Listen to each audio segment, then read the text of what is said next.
It's time for MacBreak Weekly. Will Apple replace the lightning jack, the lightning port, with a USB Type-C connector? That's the rumor. We'll dissect it with the experts, Andy Iannacco and Rene Ritchie, next on MacBreak Weekly. Netcasts you love. From people you trust. This is Twit. Bandwidth for MacBreak Weekly is provided by CacheFly at CacheFly.com. Hi, this is Leo Laporte, and once again, time for Twit's audience survey. We'd really like to hear from you. It's only going to take a couple of minutes, really. That's all. Just go to twit.tv/survey and let us know what you think. Your anonymous feedback will help us make Twit even better. And thanks for your continued support. This is MacBreak Weekly, episode 548, recorded Tuesday, February 28th, 2017.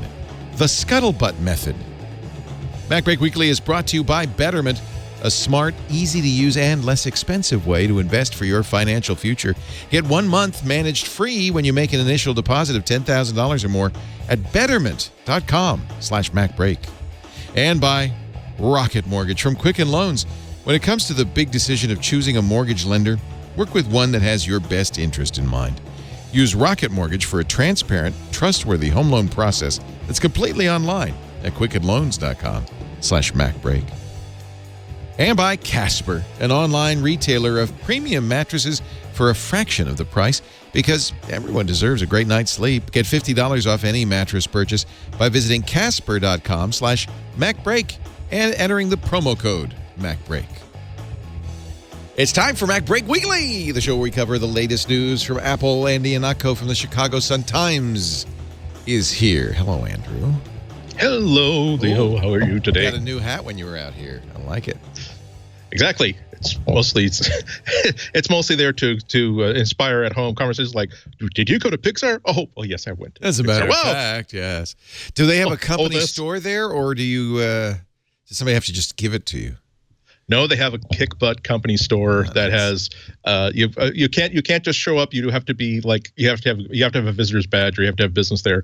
But it's not just like really cool hats, but they also have these cloisonne pins. I bought this like sort of, it looks like just a very, very like rainbow colored, like little flower, like beautiful little metal pin that it took me a few seconds to realize, oh my God, that's from Inside Out. That's the badge that he was wearing. It's hard not to buy everything, right? Yeah, exactly. It was, especially because, it's like I did some damage to the old Diners Club card that day. Also here from Montreal, a man who knows has spent money on merch before. Rene Ritchie, highmore.com. So much merch, a lot of it. All merch, all the time. Look behind him. Yeah. Oh, what's that? What is that? Is that a Pixar lit remover? What is that? Yes, no, exactly. It's an Apple stun gun. You're showing Andy the pen you bought. Yeah. I wonder where you got that. It's so loopy. I'm just happy that I'm not a small little box set because of Amazon, Leo. That's just my only. They come in a great box. You saved the box. Yep. I love that box. It's right. It's round, and so these are the retrofit pens that Andy recommended last week, and apparently all of us were influenced last week. Both Rene and I bought a retrofit. I found the silver one. Get them to match your. You can get them to match your. This is space gray. Oh, you got more than one. There's no jet black yet, though. I mean, come on, Apple. But that's interesting. So I didn't think of saving the box. You saved the box, and now it's a pen holder. Yes. Dumb. Yep. I'm dumb. I just keep all the boxes, as is evident. Yeah, I recycled. So I just was checking. I went to the website isitdownrightnow.com, and it's down. I get a big white screen, and there's a reason. Is It Down Right Now is down. It's using Amazon S3. S3 is the storage. It stands for SSS. What is it? Secure storage. Super simple storage. Super simple storage, something like that. Yeah. Except it's not working. Do you remember this happened a couple of years ago, and it turned out that their chatter protocol that reported on the status of the servers wasn't checksummed, so one error took the entire network down. It's always the explanations for these things that are the most fascinating to me. It's really fun if you do the hashtag AWS outage. There's lots of fun memes going on right now. But what you really learn is how much of the web relies on Amazon storage. Yep. I mean, last time all the Pounce icons were down. I mean, let's look how far we've come. Yeah, remember Pounce? Yeah. They were using Gravatar or something, right? Yeah. It's not unusual for sites to have an image store or store some assets, not all assets, on S3 because it's so reliable. Yeah, we use it for video. Yeah. Yeah, it's the application server for so much of the net right now. It's the hidden success of Amazon. So let's just to recap. Jeff Bezos controls the keys to the entire internet, and he has his own private space fleet. I suggest we be really nice to him for a whole bunch of good reasons. It isn't, by the way, just Amazon. And here, this is Apple's system status. Apparently, Apple uses a goodly number of tools from S3 because I'm seeing a number of issues with FaceTime photos, Apple IDs issues, and I suspect these are related. Yeah, iCloud is on AWS and on Azure. I mean, they take bandwidth wherever they can get. So yeah, that means that that's not a red button, it's an issue button because you'll see some slowdowns on the App Store, on iCloud Backup, Mac App Store, iWork for iCloud, iCloud Drive, iCloud Notes, iCloud Web Apps. Sadly, Amazon Video for Apple TV is not affected by this. and Skype seems to be okay. That's what we're using right now. But if you're, we use AWS as, we use their CloudFront service for load balancing, but I don't think we use S3 for anything. CloudFront, not Cloudflare. CloudFront, not Cloudflare. I think it's CloudFront. I confuse it too. Twitter is not down, although some of the images on Twitter may well be disappeared. Yes. Yeah. Wow. That's too bad because if it were down, we wouldn't be able to see everybody whine about everything being down. I'm glad it's down. I mean, no matter how bad Twitter is doing, it's always the place where you complain about every other service. Right. Yeah, we need Twitter if only for this kind of stuff, right? Yeah. Yeah. It's somebody called it the dial tone of the internet. It is what it carries everything, and it's how you stay in touch with what's going on. Increased error rates. Finally, the Amazon Web Services dashboard is showing the issue as a high error rate with S3 and US East 1. So they're obviously working on that. And what about Jiffy? As long as Jiffy is up, I feel like the internet can continue. Yeah. We are so reliant on the internet now in so many ways. It's really... If there's no animated GIF to show me how I should feel when the internet is down, when animated GIFs are down. Are they on messages? I didn't check. I don't know, but I'm paranoid now that the Batman scratching his chin is suddenly denied to me. Yeah, well, that's why, like, when you sometimes see like people on Instagram making fun of, hey, who's this loser who's got a page, still got a page, or hey, dude, it's not 1994 anymore, and you have to comment back, yeah, that person is probably a doctor or an emergency responder because they still pager networks that don't get cluttered up with, they don't go down. The emergency, as you yourself know, the emergency infrastructure is shortwave and ham radios because they can come in with a truck and build infrastructure for everybody. So yeah, you always have to have two sticks and some dry tinder just in case everything goes completely south. All right. Well, that was kind of an unexpected emergency news we're reporting here, and by the time you hear this podcast, of course, it'll all be back up and running. We hope. If it's not, that's significant. Jeff is out there. He's pushing. If you're in Washington, give him a hand. My hair's on fire for another reason, though, and I think I'm going to blame the Wall Street Journal for this particular hair on fire incident. They had a story today about the next iPhone, all the leaks, right? This is from 10th anniversary iPhone. Yeah, from Takashi Mochizuki. And, it's all the things you've read all along, curved, OLED screen, blah, blah, blah. Super expensive one. Super expensive. And then you get to the last paragraph, And wait a minute. They said, people familiar with Apple's plans, which probably is Apple, right? Not Tim. Tim didn't talk to them. Well, but I think in the past, at least, the Wall Street Journal has been the place that Apple drops these bombs. You suspect that it's a test flag, yeah. Apple would introduce other updates, including a USB-C port for the power cord and other peripheral devices instead of the company's, here it says original Lightning connector. Well, it's not that original. It's only been around since 2010. The models would also do away with the physical home button. Yeah, we heard that. Is this credible, Rene? USB-C port? Yeah, so we talked about this last time, and Apple was using Lightning because USB-C just simply wasn't ready in time. Apple got the advantage of using Lightning for years before USB-C was ratified and shipped, and Apple could control whatever they want. If there was a new sort of like if HDMI 8 came along, Apple could very quickly add that. So, but they will switch in the instant if they have some compelling reason to. Apple's not about chipsets; they're about feature sets. So it's just what will help them sell iPhones. So if it comes to a point where there's a technology they want to introduce that Lightning just can't handle, and that might be throughput for augmented reality, for example, they will switch because it is an implementation detail what port they use for them. And as they go to wireless charging and everything else, it sort of abstracts a lot of the pain away. So I think it's absolutely credible. It just depends if the feature set that warrants the changes are ready, and the pain that Apple thinks users and they will experience is less than the advantage. There will be a howl. There's a howl anyway for them not using it last year. I mean, people were so upset they didn't switch to USB-C last year. It's like 50-50, 6 and 5 and pick them. I think people like us, tech, enthusiasts, probably have some USB-C devices. Certainly, if you have a new Mac, even a MacBook from 2 years ago, you have some USB-C cables and stuff. And all the new Android phones are USB-C. But how much did we spend on the 30-pin to Lightning upgrade? Yep. And how much now? We have to throw out all that stuff, Andy? I mean, and it's a bigger connector, too, so there's a lot of downsides. Aye. Well, actually, there are very few downsides. It does everything that Lightning does. It's ubiquitous. People don't have to necessarily charge the licensing fees for the MFI program to implement it. It's going to be the lingua franca for hardware accessories for mobile devices. It can charge devices as well as being charged by other devices.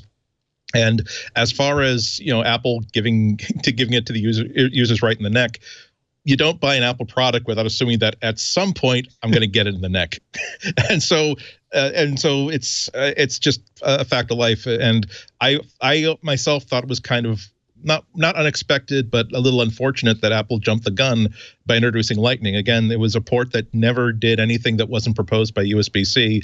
Yeah, it's too bad that that the standards committee was dragging their feet, but they in the past when micro USB was being ratified, other companies were able to introduce a connector that was, whatever happens, is definitely going to be compatible with future micro USB devices if it wasn't necessarily certified. So Apple, I think they jumped the gun, not knowing that it's not having to switch to a new connector every 5 years. That's not too bad. That's probably going to be a new, a few new charging cables. And for me, speaking selfishly, if that means that finally I don't have to carry, N+1 as many different kinds of cable when I travel, I'm looking forward to it. USB-C is wonderful. It's a little bit thicker, but again, you're kind of demented if you're worried about making things like a 0.5 millimeter thicker.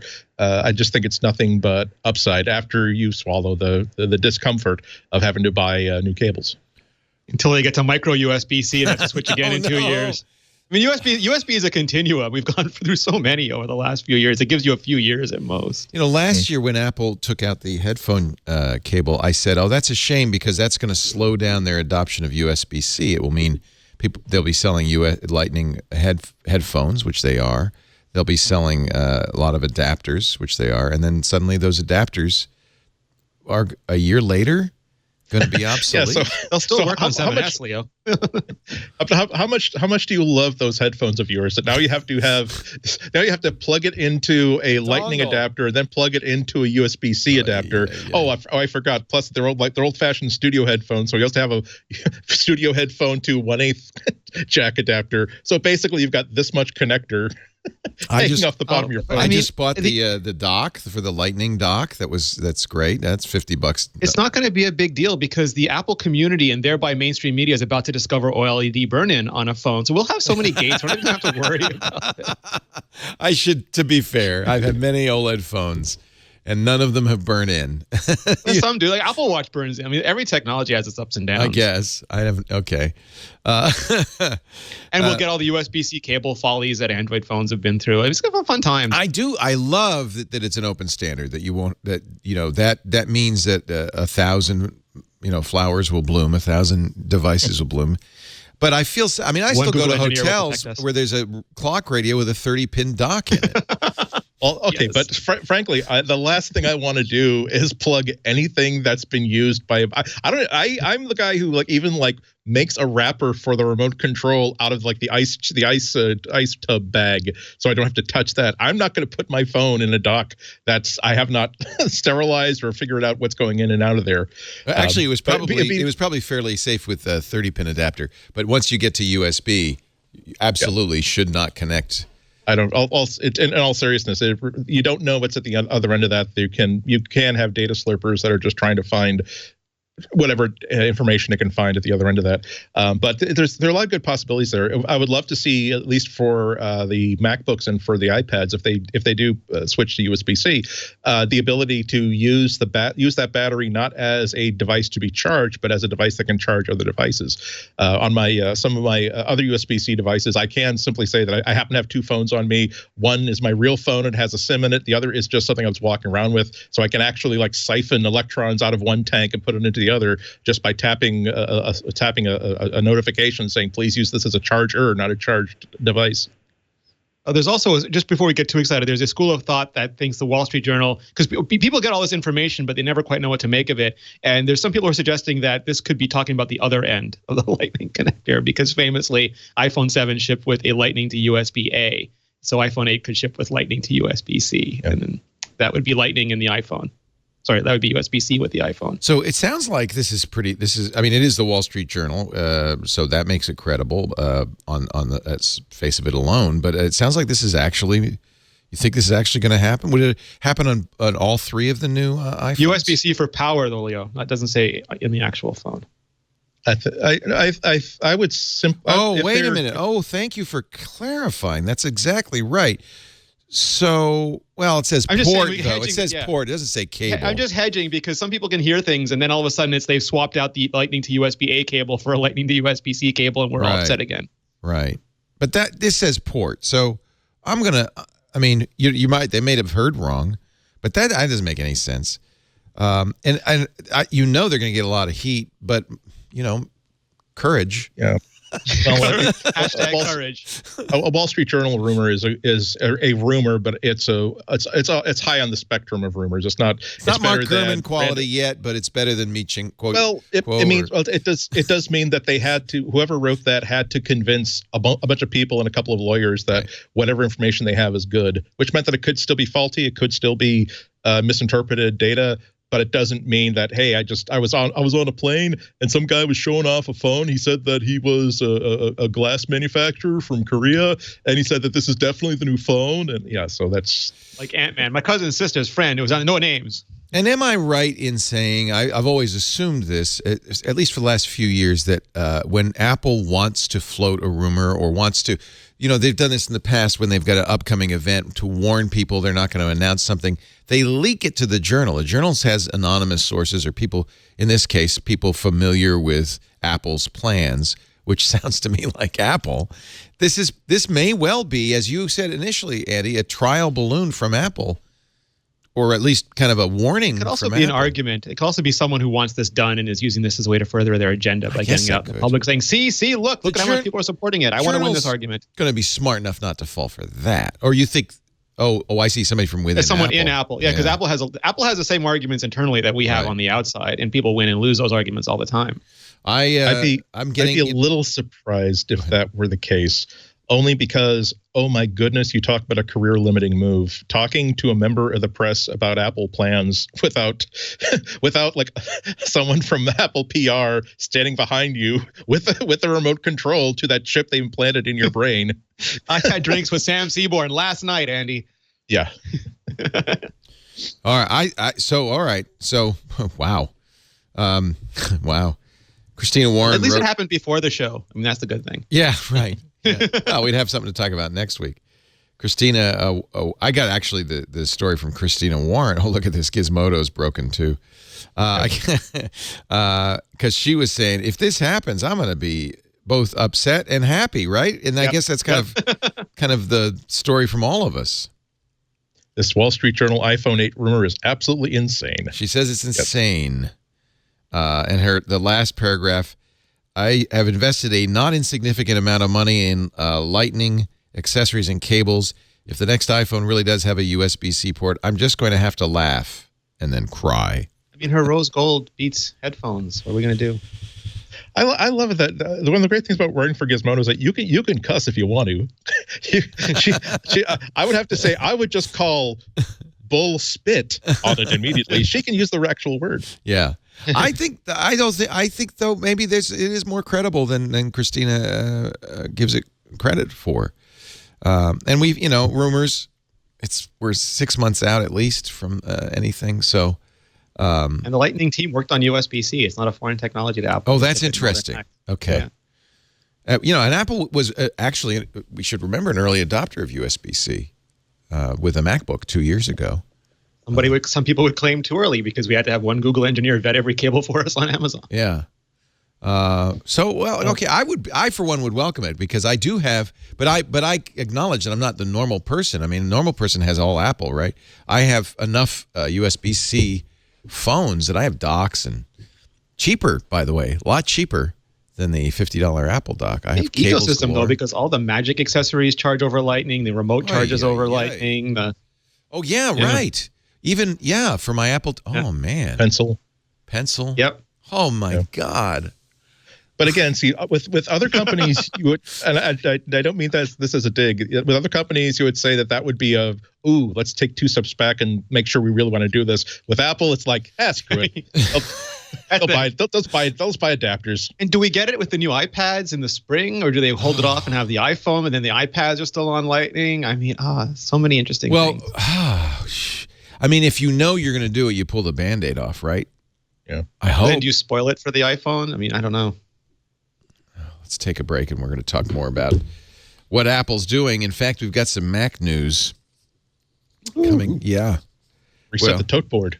from 281 days back to 0. Well, all right. It's not okay. It's rumor. Well, no, it's more than rumor. It's Tim Cook. I'll take it. Tim Cook. Yeah. But first, a word from Betterment, a smart, easy to use, and less expensive way to plan and invest for your financial future. You got to save for the future. Make sure you and your family are set for financial success with Betterment, the largest independent automated investing service. $5.5 billion, 180,000 customers. Betterment is big, and that's because Betterment does it better. Their portfolio is designed to achieve optimal results no matter what level of investment. No minimums to sign up. And in fact, you can sign up right now at betterment.com/MacBreak. Tell them how you're invested, and they'll let you know if you're on track. They have a really sophisticated advice algorithm and a goal-based investing framework that takes into consideration your goals to create just the right portfolio. Do you save? You save big time, up to 600% on fees. That means you keep more of your money. Now, I'm not allowed to invest in it. SEC regulations prohibit in customer endorsements for financial stuff, right? So if I were a customer, I couldn't do this ad. But I know other people who are using it and are very happy.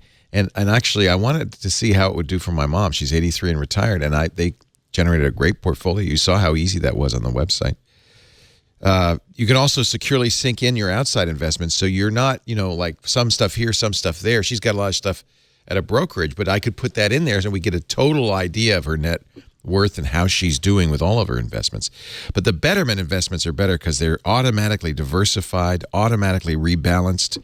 The fees are lower. In fact, Betterment customers can expect 4.3% higher returns than a typical DIY investor. That's 4.3% is significant. They have smart deposits, and this is great. If you're younger, it's always hard to put money aside, but this will allow you to automatically invest excess cash.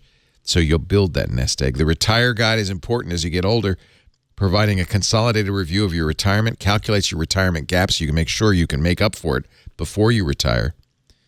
And, of course, every time you make a deposit or You get dividends, which are continuous. Betterment's going to intelligently rebalance your portfolio so that it's consistent with the portfolio plan. Not too much in bonds, not too much in equities, that kind of thing. Betterment's tax loss harvesting helps lower investment taxes and increase after-tax returns. And because it's end-to-end investing, you get faster cash transfers, tax forms available at the earliest possible date, and of course, it's completely secure. And there are people. Support specialists available 7 days a week, 365 days a year. I'm telling my mom to do this. She's been paying a lot of money. And I told her, why? This is crazy. Why are you for her, investment? Investing involves risk. Right now, get 1 month managed free when you make an initial deposit of $10,000 or more. To learn more, visit betterment.com/MacBreak. Betterment.com/MacBreak. Betterment. Investing made better. Tim Cook clarified that Leo likes his mom very, very That's much. right. Not loves his mom. Leo. Really, seriously. She told me. She Is said, this Betterment thing any good? Said, no, what she said, I said, I don't know how it came up, but she said she was spending $1,600 a year on an investment advisor. And I said, what are you, crazy? Especially for my mom. It's not like she's a day trader. So anyway, yeah. Does she have any problem repatriating money from Ireland? No, she doesn't have $200 billion, in that. EU, they're grumpy. She's been using the Dutch sandwich, but not the Irish turnaround. During a Q&A session at Tuesday's shareholder meeting at the campus, Tim Cook told investors Apple is still very much focused on its professional customers. And here's the pull quote. You'll see us do more in the pro area. The pro area is very important to us. The creative area is very important to us in particular. So this is with regard to Mac, Apple Watch. But really, come on. Pros, creatives, Apple Watch? I don't think so. Apple Watch Pro, you've heard it here first, folks. Services and iPad. But I think really, if you're talking pro, if you're talking creatives, you're talking Mac. Mac Pro is now 1,100 days without a refresh. Yeah. Almost 4 years. At this point, Tim is in put up or shut up mode. It's like, it's nice. I hear that you're making noises with your mouth, which is nice. You're using the words pro in there, which is also nice. But after 3 years, after discontinuing models that are popular, after making really controversial and downright odd choices about projects that you cancel even though they are really wonderful pro apps, and other projects that you totally pivot at least 110 degrees away from what at least most people would instinctively think of as pro. Again, I need something more at this point than saying, oh, we think that La La Land has a brilliant future as an Oscar contender. It's like, yeah, fine, okay. That's really true because so many pros. I'm not saying I don't believe him. I'm saying that I will. That's right now. That's just okay. I write down that he has said this. Good. That doesn't mean anything to me until he's actually on stage holding up something that that the design people said, my God, this is so ugly. It's so practical and functional. It makes me sick. That's when I'll believe that he's expect it when you about. see it mode. I mean, you got people like Trey Ratcliffe writing, Apple is dead to me. I'm switching to Windows. One of our favorite photographers, good friend of the network. How long are people going to wait? Pros give up at some point. Trey ended up buying a desktop replacement, $5,000 MSI laptop. I mean, a big honking laptop because he's a photographer. He needs the real power. It's not a problem for him to carry stuff around because the things he carries around makes him money. Right. What he needs is the stuff that's suited to his needs. So he's not willing to listen to you say about how exceptional this new flat keyboard is and how by removing these ports they've refined I've got a job, I put time and money in, I get money out. This is a very simple equation, and the variable of Apple we need to remove from this equation if we're going to keep in profit. Yep. And you can't get any Apple Mac with a rainbow light up keyboard, so no. There's that too. You can put the hue light strips on and use HomeKit to turn them on and off. This remember you were saying the Apple design team would say how ugly. Johnny Ive would literally throw up if Apple released something with a rainbow keyboard. He was given that poor design team member crap about a rust-colored cloth in an Apple Watch box in that 60 Minutes thing. That looks like a dorm room carpet. Can you imagine? Yeah. That looks like the Las Vegas Strip. Oh, wait a minute. I sense some joy in this.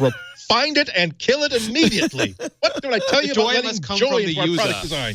Do not impose your joy on the user. Let them discover their own joy. Now, admittedly, photographers have the luxury of using Photoshop and Lightroom, and you know, most of the tools that they use are cross-platform, so it's not a big deal. I guess if you're all in on Final Cut, you'd kind of really be waiting for a Mac Pro. Although what we did, and I bet you a lot of pros have done, is we just bit the bullet and we trained everybody in Premiere and moved to a Dell workstation. Yeah, that's the vulnerability. And also they drove a lot of professionals, photographers away from Aperture by saying, we don't care about Aperture. We're not going to upgrade it. So I would have been happy to use, I'm not a pro, but I would have been happy to use Aperture forever because I thought it was great. I only switched to Lightroom because I had to. And then that sort of got me, a few years ago, there were a bunch of things that got me thinking that I don't want to be locked into using Apple standards, Apple-only standards, unless I think that there's a really good, compelling reason for them to be better than a competing Notes app, for instance. And for my personal needs, I found very few solutions that really required an Apple solution. And then when you come down to, now it's down to a piece of hardware that I'm using that can run multi-platform things and standards that are available on any platform, it becomes, how good is this piece of hardware for my particular needs? And all you got to do is change that one thing that this user needs, and then they're suddenly saying, okay, I can't use this anymore. I'll walk out of the Apple store with an extra $500 in my pocket, and I'll just see what's going on at Sears. I think they got some great gateway laptops using the new Pentium 4 processor. Amazing, isn't it? Jeez. Apple it's official now, going to open its Apple Park in April and start moving in employees, although that's going to take 6 months to move 12,000 employees. Well, you rent the U-Haul and you got to make a bunch of trips. Why does it take so long? A lot of Apple friends are going to be suddenly out of town that weekend for very good reasons. They need enough pizza and beer. I guess they're not. I mean, they're going to continue to work on it through the summer, so I think it might take that long because it's not done. Like, as they finish offices, they'll move people in. Because, I mean, they could do it all in one day if they wanted to, obviously. Yeah. So in honor of Steve's birthday last Friday, he would have turned 62, they have announced that they're naming the new theater the Steve Jobs Theater, which I think is wonderful. And because I mean, nobody was better at those performances than Steve Jobs. Nobody ever will Still be. his stage. Yeah, The stage is his. 1,000-seat auditorium. And that's a lot bigger than the current auditorium at One Infinite Loop. That's about half that size. Town Hall. Yeah, like a couple hundred. Couple of hundred. Yeah. It'll be they have this entryway, which is this amazing glass cylinder. Wow. And then you go downstairs underground. You can see the top of the escalators over here on the right and the left, actually. And you go downstairs into the underground auditorium. That will be something to see. I don't know when what the event will be that they will open that, but that'll probably, I'm thinking the new iPhone. So September, yeah. Maybe March. They said later this year, so. Yeah, I'm thinking September. Yeah, no, they're definitely going to get all the value they can out of this unveiling. There's going to be 60 Minutes is going to get a whole segment to themselves. Yep. Someone's going to get the exclusive. Probably Architectural Digest is probably going to get someone to get the old wet plate view cameras out to get the good photos of it. It really is a statement of everything that Apple believes in. That this is how we build the campus, and we build the campus with the same care and thought that we use to build our phones, which is probably true. Yeah. It's going to be beautiful. I will. Will Apple Park have USB-C? I mean, that's the big story. How's it going to charge? By the way, they did. There was the implication that there would be a spring event, and this is here we are. It's March tomorrow. Do you think there'll be an announcement of an event this next month? Out of the last several, 3 of them were the first week of March, and the last year's one was the 21st of March, the last week of March. So they have time if they want to hit that window. Maybe just a few weeks away. It's hard to imagine something that's really, really big that they must announce in the next month, though. It feels like if they do have an event in late March or early April, it's going to be sort of a catch-all one where it's the new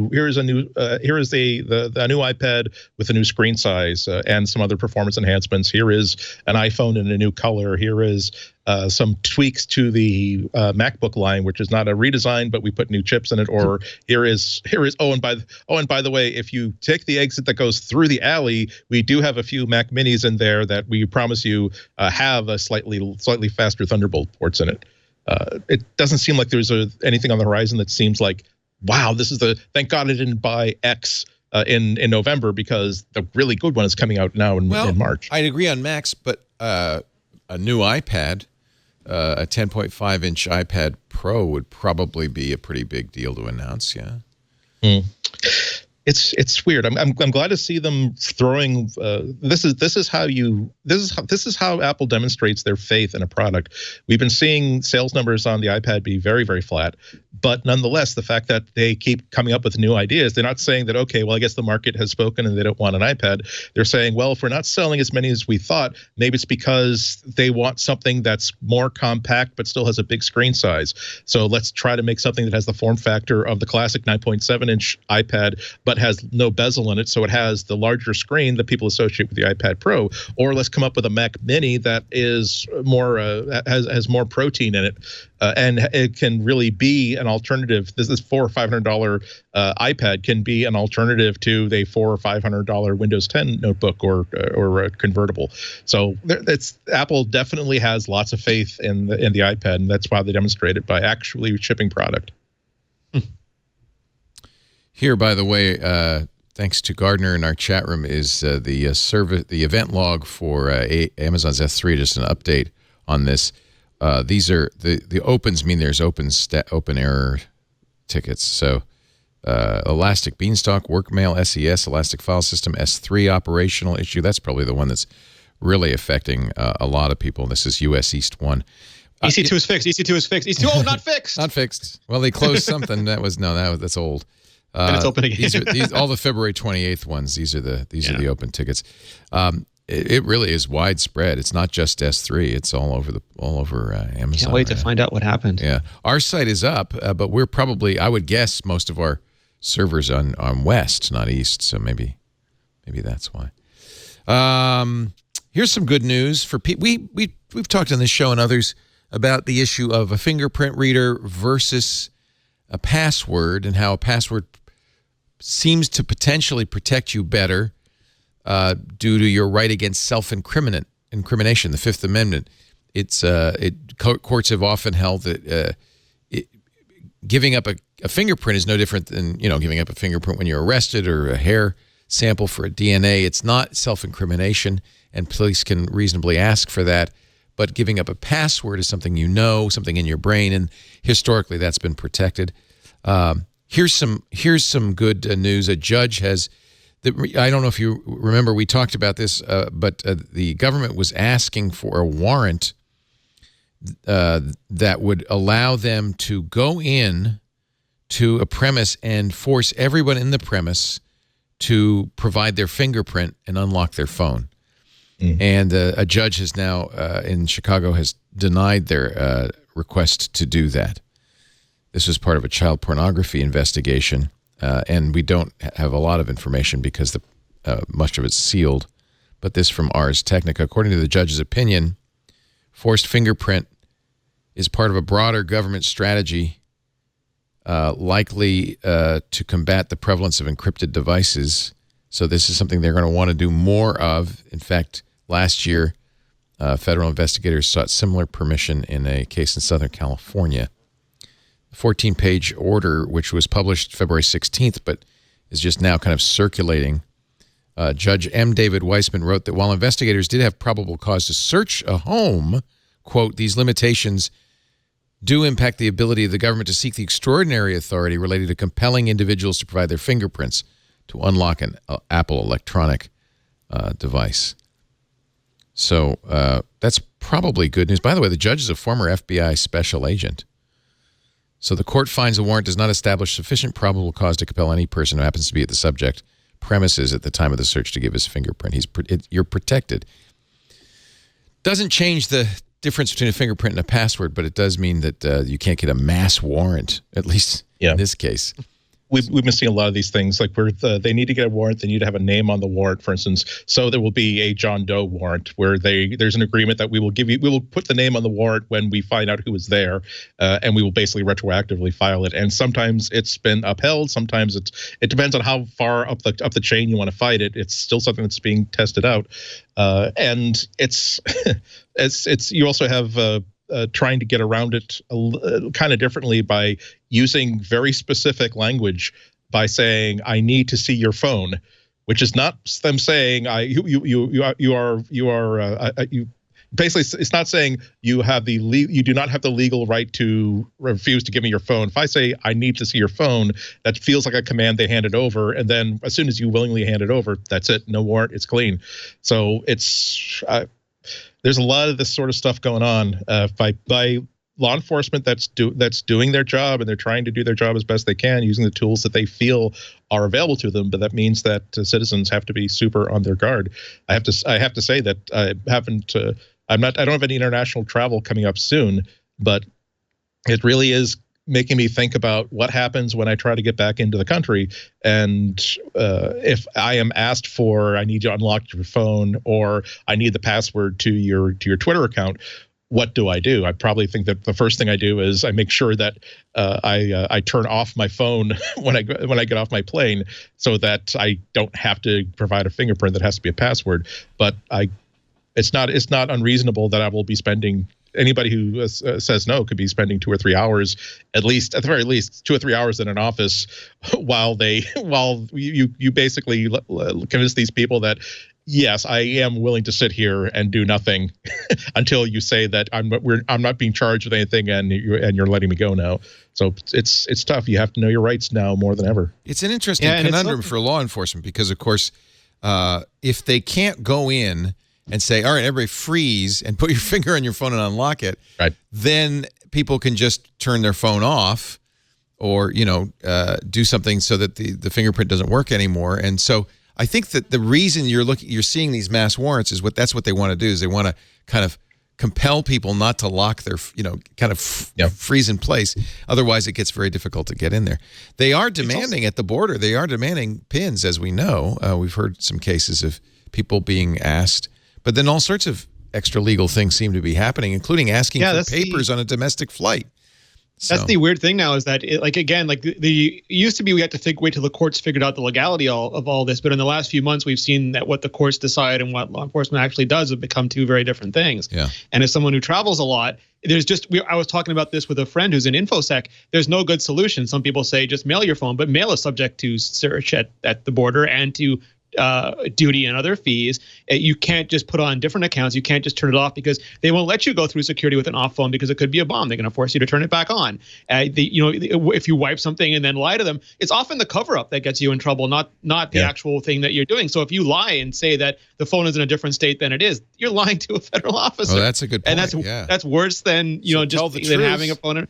ACLU is saying if they ask for your PIN or you ask for a password, call the say no and call the ACLU. You're within your legal rights, but as you point out, Andy, they can detain you for a period of time. And if you do decide, well, I don't have time to sit here and cool my heels, there's nothing on my phone, they very likely will unlock it and take everything that's on it. And I think that's going to be, in the long run, the more interesting court case. The Fifth Amendment protects you against self-incriminating testimony. You can't be forced to testify against yourself. And the courts up to now have held that testimony is speech.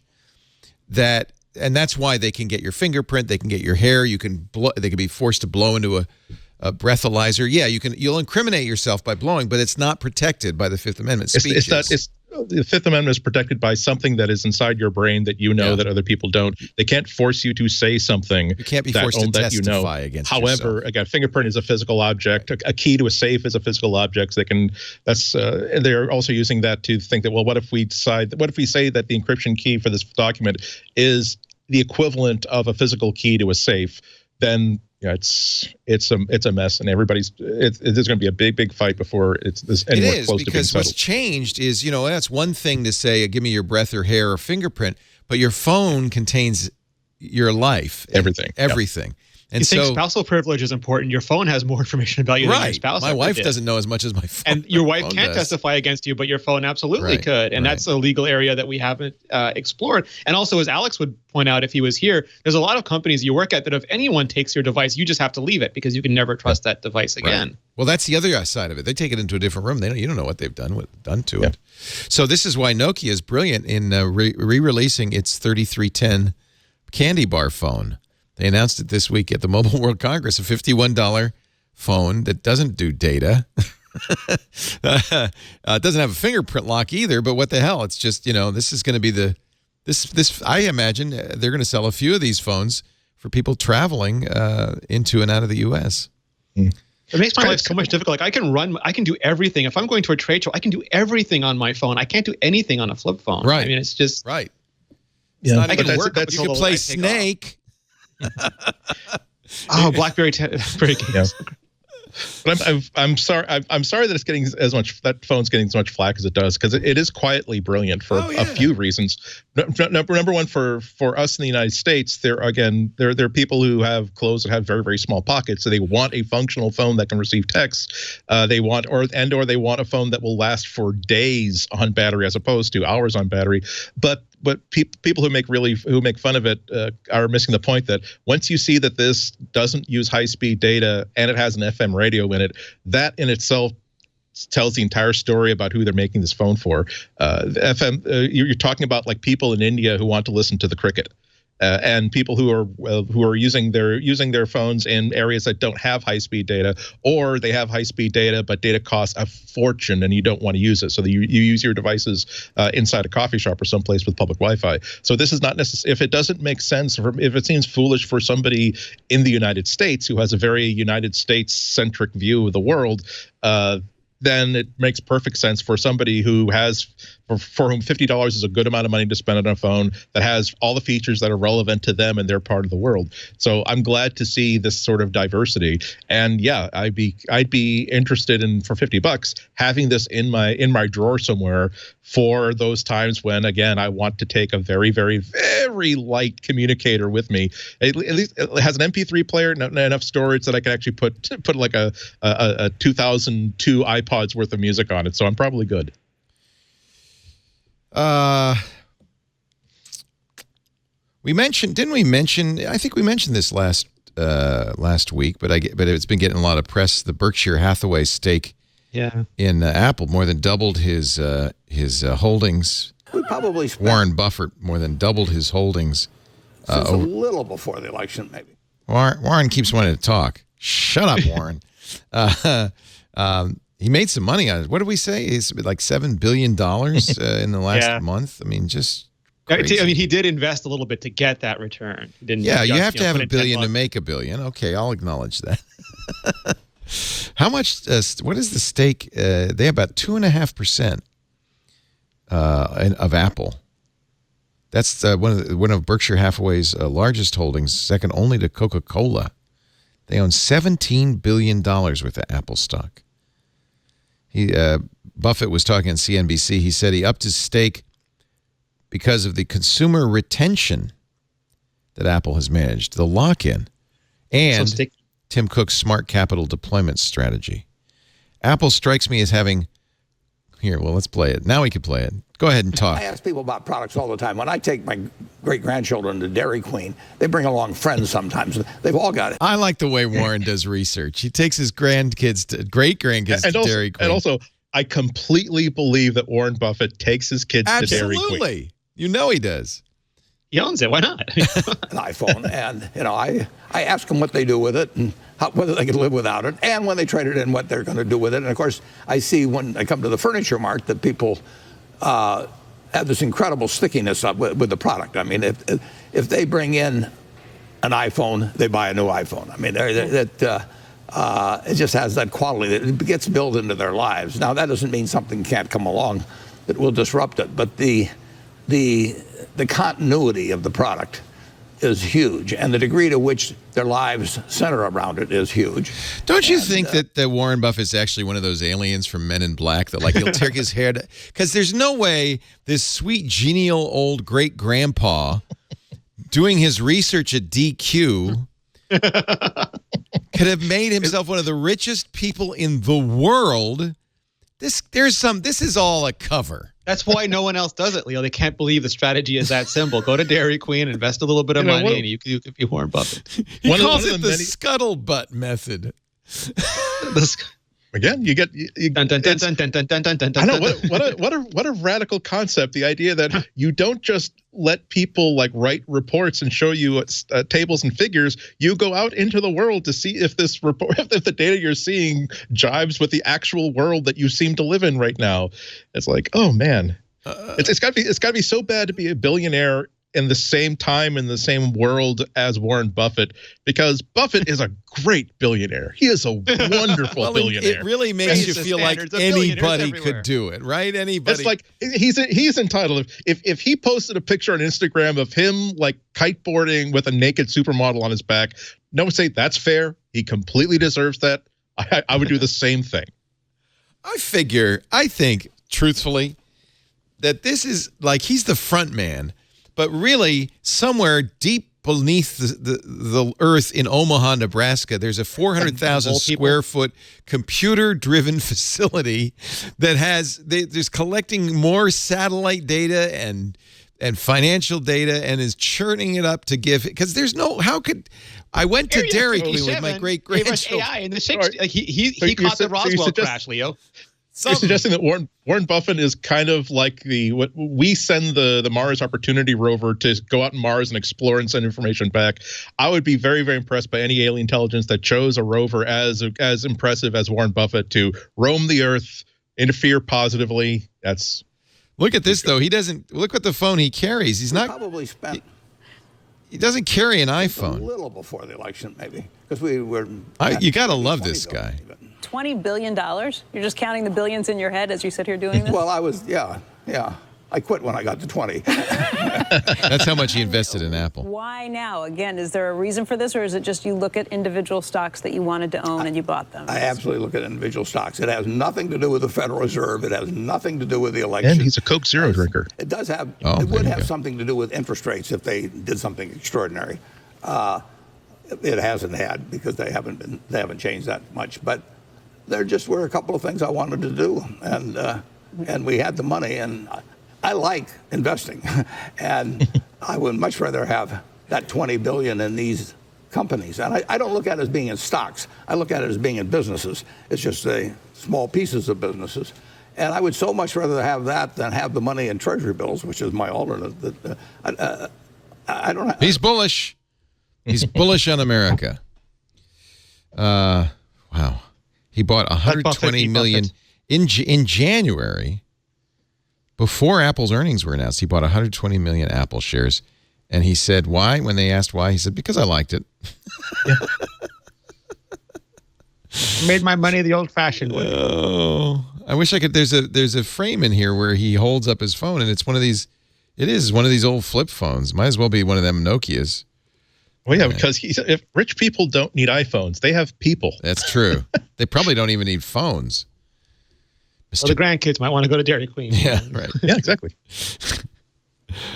Apple. Does he have the gall to like turn to his grandkids and say, "Do you have any of your newspaper money? Because all I got are my wallet." Mario Run. Tell me about that. Maybe I should buy a Nintendo tomorrow. I'm not very. Grandpa's not very cash fluid today. Every Snapchat. Every day at noon, he goes home from the office to his home in Wichita. I'm sorry, Omaha, and has a bowl of Campbell's tomato soup and a grilled cheese sandwich. The guy's he's living the dream. He's living the dream. He's living the dream. That's all I want out of life. More tomato soup, a grilled cheese sandwich, and $20 billion to throw around on one investment. That's all I want. I'm a simple man. He cooks the soup on burning money. I mean, come on. Oh, Lord. Let's take a break. We'll come back with more. Rene Ritchie from imore.com. Andy Ihnatko from the Chicago Sun-Times. We're talking Apple. And if you're watching this show, you're probably, I think it's a safe bet to say, probably kind of a geek, okay? I admit it. You're a tech enthusiast, right? You probably would like to do everything you could online. Who wants to? Well, I'll give you an example. When it's time to get a mortgage or refi your house, are you going to go to some guy that looks like Andy Anatko and say, please, can I have some money? No, you're not. You're going to bring a banker's box filled with papers saying, here's my financial records. Please, sir, can I borrow some money? No, you're not. You're going to want to do this all online. Fortunately, the best lender in the country, Quicken Loans, has created Rocket Mortgage just for us.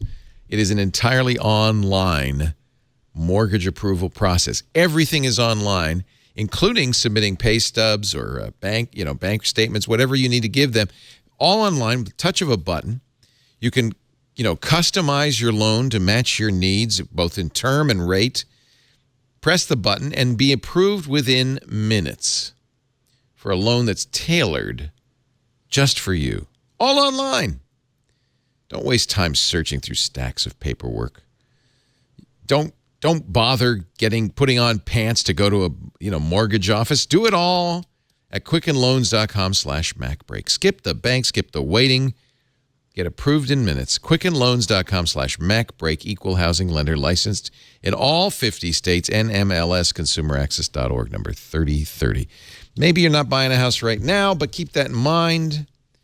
You know how it happens. You go to an open house, just a little looky-loo, and you go, hey, this is pretty nice, and that price is good. We ought to buy this thing. The best thing you could do is then show the realtor, oh, and by the way, we're approved. We're approved from Rocket Mortgage. quickenloans.com/MacBreak. Although it's a really good idea, to actually be wearing pants, because then the loan officer knows that you're that kind of Sharpie who can afford pants. You're taking it seriously. I can't even afford pants, officer. Apple has filed, coincidentally, a 14-point appeal against the $14 billion tax edict handed down by the European Commission. Point per billion. Yeah. Actually, we did this last week. Yeah. Yeah. Just never mind. I still don't understand it, so I still have nothing to say. Nothing to say. Apple has patented a new technique for avatar creation, something we all need. It places digital versions of you in messages and FaceTime. And again, I will emphasize, a patent is meaningless. So there's a rumor that there was supposed to be a feature in iOS 10 messages that would sort of emojify people, but that the results were not scary. What they wanted to ship. Yeah. So I don't have a doubt that they're working on fun stuff like this for Craig's segment in WWDC 2017, but we'll see how far they put a Canadian hat on this person. I wonder what that's all about. Do you think this is Apple Canada did this? Well, they have a lot of fun. The engineers from Waterloo had to go somewhere, Leo. Yep. I was a BlackBerry guy. According to analyst Ming-Chi Kuo, the iPhone 8's front camera will have the capability to do 3D mapping, part of the augmented reality thing, like Google's Tango service, which is in some of its devices. So, you could have a 3D head. That's too. You know what? I bet you anything. The technology exists to do it. I bet you anything that it was just too creepy. So someone went to the trouble of making a simulation that projects a holographic universe into 3D just so that we can project ourselves back down into 2D. This is why I love technology so much. Keyboard problems for some 2016 MacBook Pro owners. You'd give this much credence? I haven't had any problem. A small percentage of our customers are affected by this problem translates into a lot of customers at Apple scale. So, non-functional keys, strange high-pitched sounds coming out of the keys with a non-uniform feel. Oh, that's normal. I think they pitched that as a feature, that keyboard.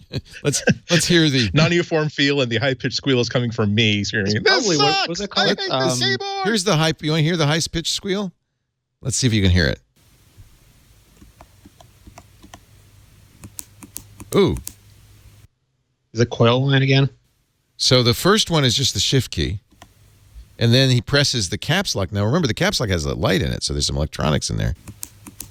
Ooh, that's painful. is the shouty button. The shouty button? Yeah. That's good physical interface. I did like the Apple last week shipped iOS 10.2.1, or they talked about iOS 10.2.1, which helped fix the shutdown problem that some people were having with iPhone 6 and iPhone 6s. And I like the method that they used because they didn't understand the problem. So in 10.2, they put code in that would take more diagnostics. And then they realized, that what was happening was as batteries were aging, and batteries age at a different rate depending on how you use it. The more you recharge it, the more cycles it goes through. If you let it get really, really hot or really, really cold, it can damage a battery and prematurely age it. But what was happening is that we have all these really, like the A-series chipsets are super powerful, but we have things like portrait mode and things like really advanced photo filters like May 2 and Prism that really hit those processors. And if it spiked, if it wasn't just a normal ramp up, but if it actually spiked, it could panic the battery into shutting down because it thought it was an issue that it a more serious issue than it was. So they adjusted some things in software to minimize that. And there's still, I think they said it solved 60 to 80%. Depending on which generation phone you had, but they rolled that out as a software fix. And I'm hoping as they go through these things, they're better able to do that. They hear about a problem, they diagnose it, they roll out a fix, they go on to the next one. Because to me, that's just a clever approach to these things. Here's good news for Swift lovers. You're always looking for people using Swift. The latest Mac ransomware is written in Apple's Swift language. By what, according to Macworld, appears to be an inexperienced developer, judging from the many mistakes made in its implementation. You will pay me. Here is my bank routing info. Well, and it's a funny thing. It's ransomware, but if you get bit by it, don't expect to pay anybody anything because you can't recover your files because it's so poorly written. It generates one encryption key for all files, stores the files in an encrypted zip archives. But apparently, there's no way to communicate with an external server, so the encryption key is never sent to the attacker. So he can't send it back to you. So don't bother to pay the ransom. Started in the customer service for these guys. Well, Shazam! I guess I forgot to add that last little bit of code. This was discovered by antivirus researchers at ESET. It is the second ransomware program. This one, you'd have to really work hard to get it. It poses as a cracking tool for commercial software like Adobe Premiere Pro and Microsoft Office, and it's being distributed on BitTorrent sites. So you know what? If you download that program, you deserve to get bit. Yeah, you don't like any fellow human being to suffer, but on every single platform, most of the vectors for getting infected, even on Windows, even on Android, is you went to a pirate, you went to a source of pirated software or something that you should have paid for but didn't, or you're someplace to that. So that's. By the way, the researchers are monitoring the Bitcoin wallet address used by the attacker, and they haven't seen any payments. So on top of everything else, their social media game is not on point. They really have to work on this. I mean, they should get a YouTube channel or something. Just get some zazz to get those millennials. I don't even think this shows a vulnerability on Macintosh because you have to download and run install and run a bad program that doesn't have a ransomware. Come on, it's not. There's being a victim of malware and viruses, and then there's going to Grand Central Station and licking all the escalator handrails. I mean, there's a point at which you don't blame the platform, right? iOS 10 is now installed on almost 80% of all Apple mobile devices. That's in 5 months. Wow. That is really, really remarkable. 16% of all the devices are still using iOS 9, and 5% are even earlier. Those are probably devices too old to upgrade, I would guess, right? Yeah, everything's timed out before then. So, in all likelihood, everybody who can get iOS 10 has. So well done. Well done. That's a very good thing for everybody. And I guess we'll see at WWDC, they'll start talking about iOS 11. 11. It goes to 11. It's got to use that tagline. Is it Schiller or is it Federighi? But who's going to use it? Goes to this 11. Year. Make sure Harry Shearer gets his check, though. Nobody is paying these people for everything, all the music they've done and everything. I like on Harry Shearer's Twitter. Let's see if I can find it. He says, I got to show you. I just got an alert that Apple's uploaded a new iPad Pro commercial too, Leo. Oh, well, we'll play it. Of course, you know us. Let me see if I can find here. I will say that the Spinal Tap is suing the companies again because after in 30 years the studio claims that they are owed $44 in profits and licensing, and they said I think that's move the decimal point several spots to the right. Smell and the then comes Move it 11 spots. 11 spots to the right. 11. Harry Shearer's Twitter bio. Derek Smoles, he wrote this. Burns, Smithers, Le Show Podcast and Broadcast, ebook OJ by the Sea, now at Amazon. I like it. Derek Smalls, he wrote this. Apple, according to a report from TrendForce, TrendForce says production volume for the next iPhone, Apple is ramping up by an increasing 6% to get to at least 100 million units. Oh, I'm sorry. No, I got it wrong. The report claims the production volume of all iPhone devices for 2017 is projected to hit 230 million. That's the 6% annual increase. Wow. Is that the super cycle? Does 6% make a super cycle? We'll have to wait and see. I like the West Coast TrendForce better. They're my favorite. Or the Great Lakes TrendForce. TrendForce. Well, these are analysts, right? They're just making stuff up. It's Windows Phone is going to be the biggest phone on the planet by 20. Somebody said that, right? Yeah, that's a famous. It was IDC or something. I think it was IDC. The iOS 10.2.1 did fix, according to Apple, some of those iPhone 6S shutdown issues. In fact, Apple says 80% improvement. Some iPhone 6, 6S, 6 Plus, and 6S Plus devices, showed more battery life than it was actually left, and they would just die at 60%. That was the power spike I was describing earlier. Yeah. And apparently that's been fixed in software by 10.2.1. They put out the new beta yesterday. I said we would ask you, Rene, did you download it and install it?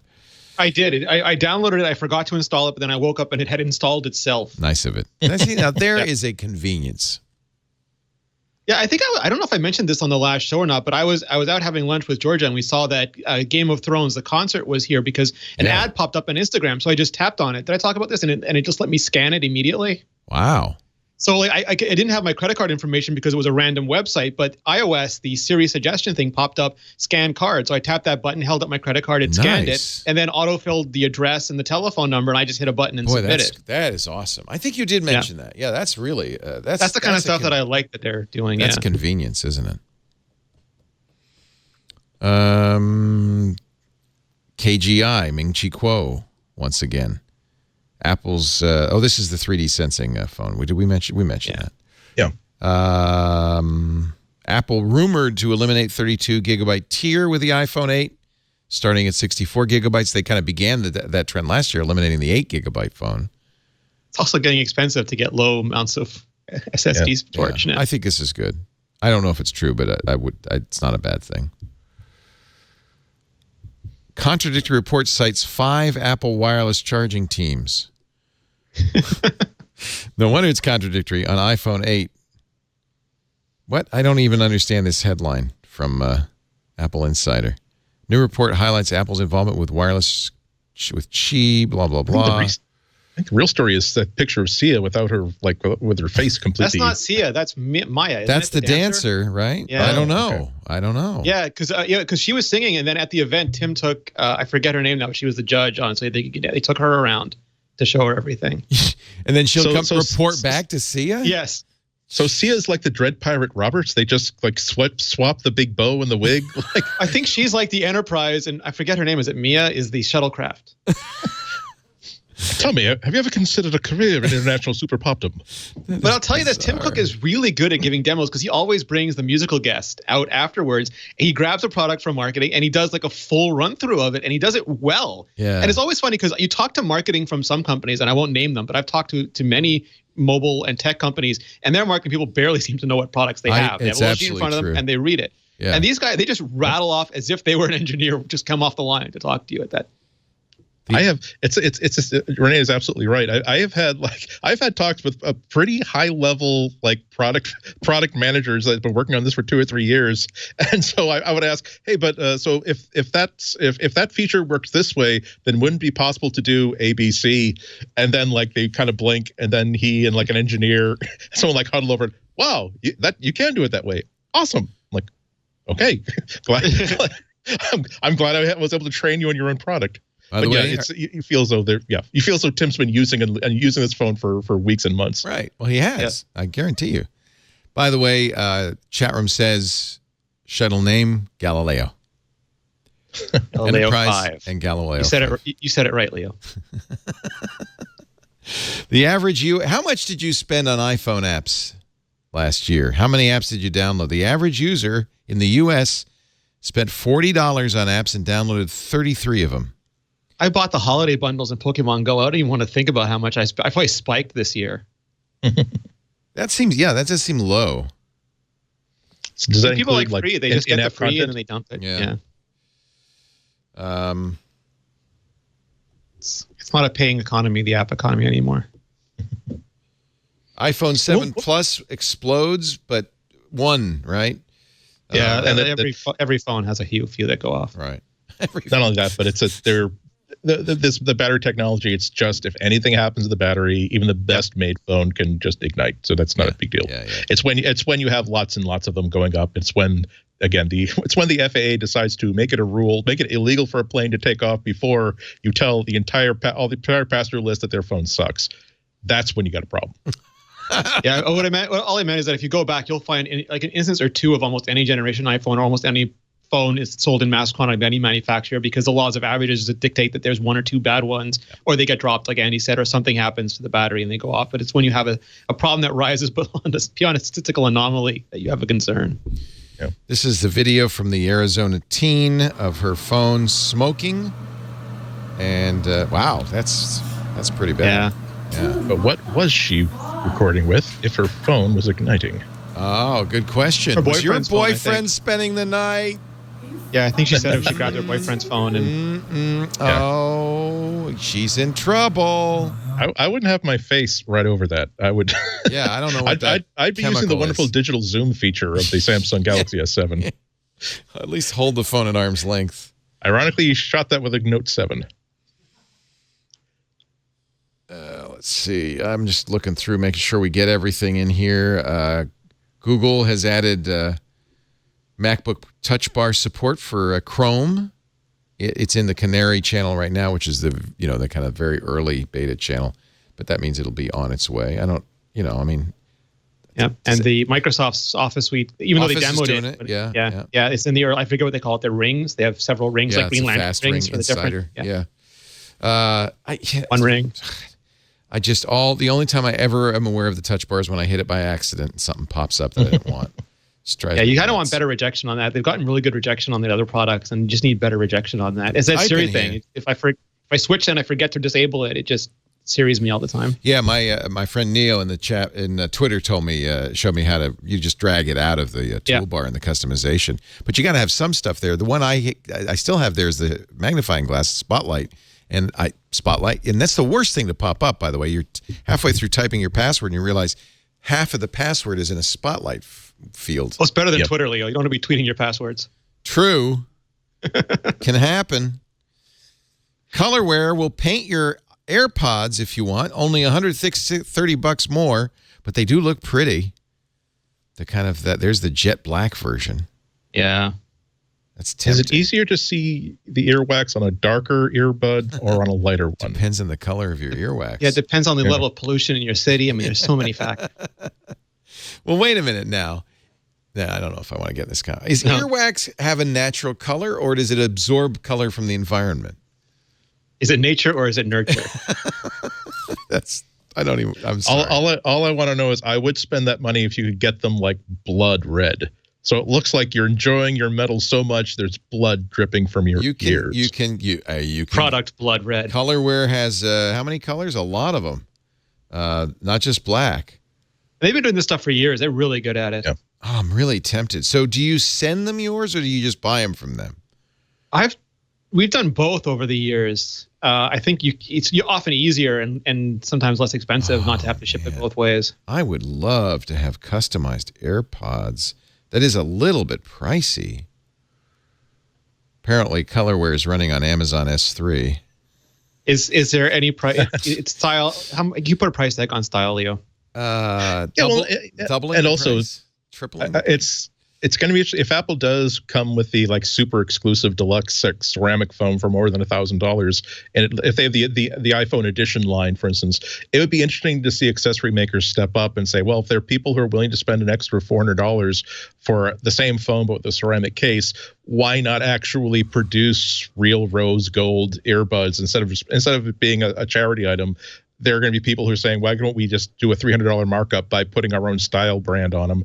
It opens the door to a whole lot of different ways of putting flair and flash onto things. Look at these. They're so pretty.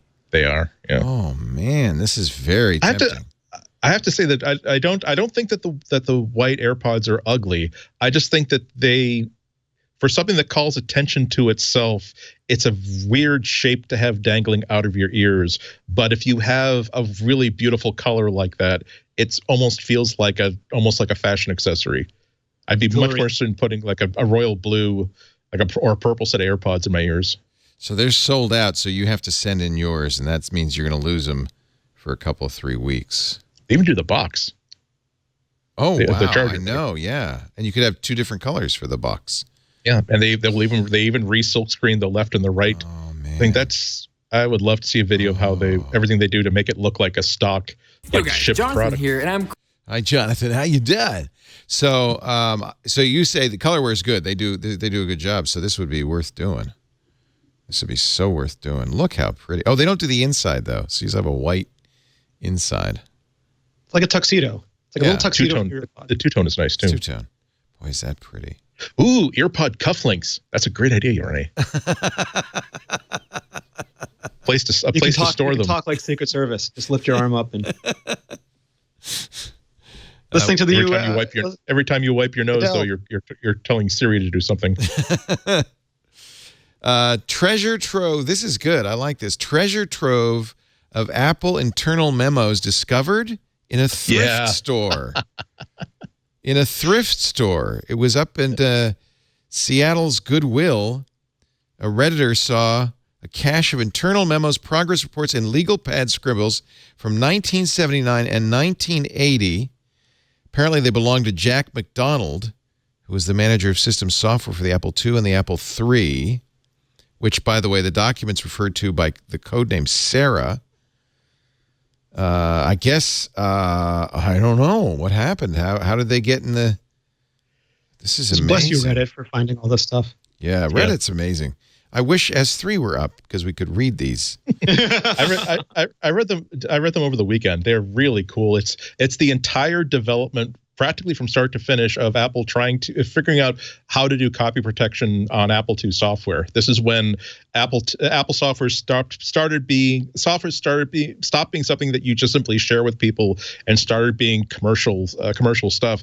And they're trying to figure out, okay, so what do we do about this? Do we we just like have independent developers create their own systems, or do we create our own system that is absolutely certified, that will definitely work with our stuff, and we add on to our business? Companies will come to us, and we will basically, they send us a master, we will send them back a disk that if they duplicate it, we'll have special software that will duplicate mass duplicators for them.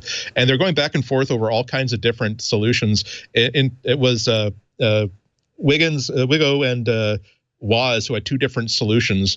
One was Woz's was really, really clever. He noticed that every nibble had some unused bits in it on the disk. That was just they weren't being used. So we thought, what if we actually use those 4 bits to have like a code, because the ordinary operating system ignores them because they're not important, but our version of the operating system, or our protected disk, will look for them to make sure it's there. And so every bit of data being written will essentially have a piece of copy protection on it. And meanwhile, they're looking at like a VisiCalc's copy protection scheme and the pros and cons. And I think at one point he emailed back, in regards to VisiCalc scheme, I broke it in an hour and 15 minutes. So take that as for what it is. But you do see all the back and forth. You see handwritten notes from meetings. You see the formal notes. You see the requisition forms for here is the project we want to do. Here's how many people we're going to need. Here are the risks.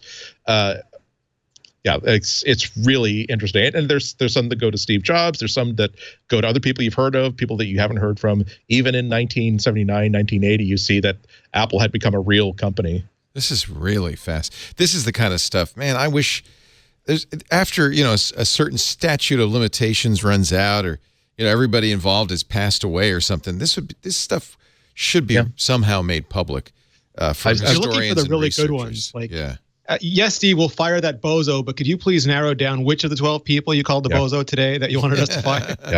Yeah, but I think it's still fascinating. I agree with Andy, just reading about their attempts to come up with a copy protection scheme that kind of balances the need of consumers with their need to protect the software.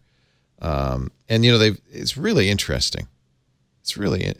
Here's the software experts, Dick Houston, Andy Hertzfeld, and Rene Wigginton. A good scheme should be at least an hour for copying the disk.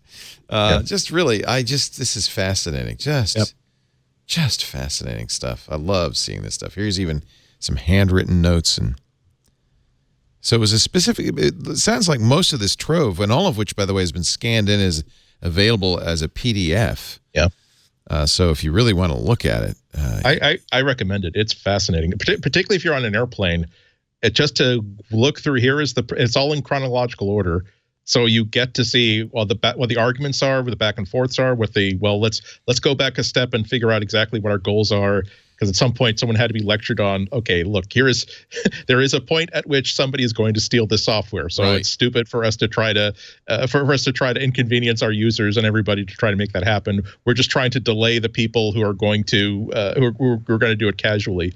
But yeah, it is great reading. I downloaded it as soon as I saw it, thinking that there might be some people who might want to take this down. So I'm going to actually save this locally. Yeah. But Chris Espinosa found the link to it pretty quickly and added some notes, I think, on his own Twitter feed, and said, hey, if you have the originals, I would love to have it for the Computer Museum, because it's documented history. Think about all the great stories about the Apollo program that come out when it's 30 years after, and all these engineers are in their 60s, 70s, and 80s, and they have all these stories that they want to make sure don't die with them.